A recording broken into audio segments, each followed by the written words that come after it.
Hello guys, welcome back to my channel. It's your amateur YouTuber Joshua.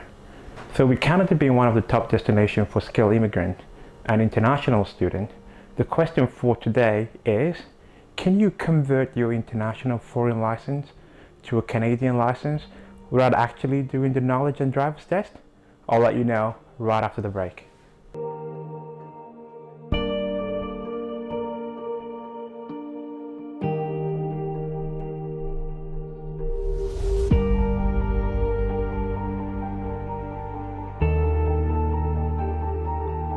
So that answer is probably a yes. I mean, just like every good thing in life, there's always a catch. And that catch is, did your country sign a mutual agreement with Canada?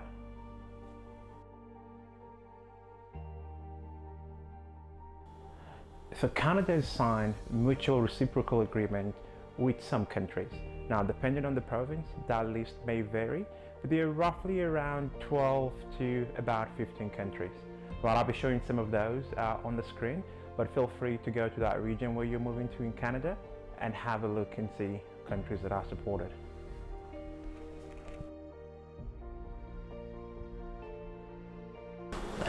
So I'm currently in Calgary, Alberta. The requirement may slightly vary, but they're pretty much the same. So what are the documents that you need? First of all, you need a valid driver's license. Full license, sadly. Learner's license and probation license are not supported, so you have to have a full driver's license from any of those countries that have signed a mutual agreement with Canada. So number two, well, you have to show them a history that you've been driving for the past 2 years or more if you want to get a full license here in Canada. How do you do that? Well, for most people, they're lucky.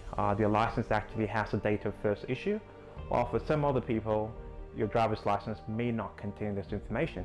Just like me, my Australian driver's license doesn't actually show the date of first issue. How do you go around that? Well, you have to get an abstract. That is your driver's history record. In Australia, in New South Wales, that's a request that you can get online. It has to show the date of first issue if you want to get a full license here in Canada. So the third requirement is proof of residency in that particular province. So you have to let them know, show them proof that you actually live in that province. In Alberta, for example, the documents that are accepted include your tenancy agreement, your utility bill, so that's water, light, telephone bills, showing your name and your address. So the final document they will require is your proof of residence here in Canada to show that you're legally allowed to live in Canada. This document includes your permanent residency card, your confirmation of permanent residency if you're still waiting for your PR card. It might also include your student visa, your work permit, whatever visa that lets you legally stay in Canada.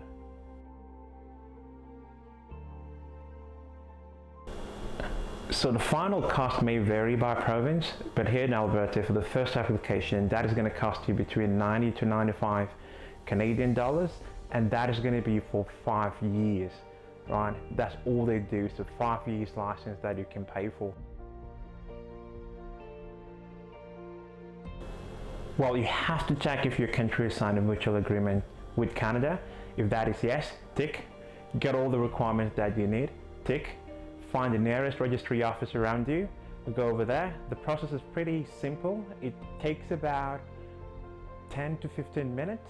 And of course, if there are people, then you might have to wait on the queue.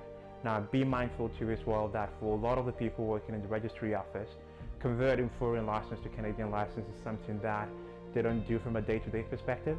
In my scenario, in my own case, they had to get a supervisor, and that took a while for them to figure out how to convert my Australian driver's license to a Canadian license.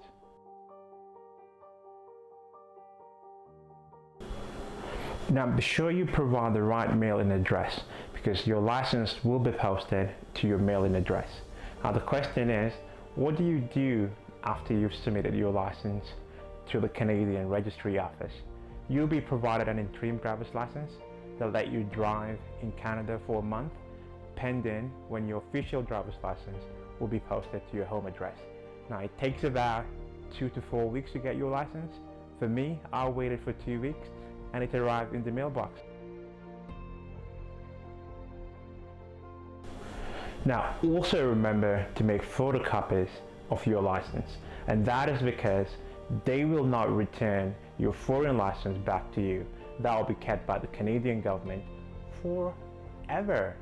Remember, depending on the province, you're allowed to drive with your foreign license here in Canada for about 30 and sometimes all the way up to 12 months. But however, if you do plan to stay in Canada for more than a year, I'll recommend you get the international driver's license that let you drive for 1 year to avoid any complication based on the province that you might be going to. As always, if you enjoyed this video, give us a thumbs up and let me know in the comment section what you want me to talk about. I went through hell getting car insurance, getting a phone number here in Canada, as well as buying a car. Let me know if you want me to talk about all those topics in the comment section. Thank you, have a good one, see you in the next one, bye. Hello guys, this is your amateur YouTuber Joshua again. Today I got Jarrell with me. Jarrell, say hello. Say hi. Flying kiss. Say flying kiss.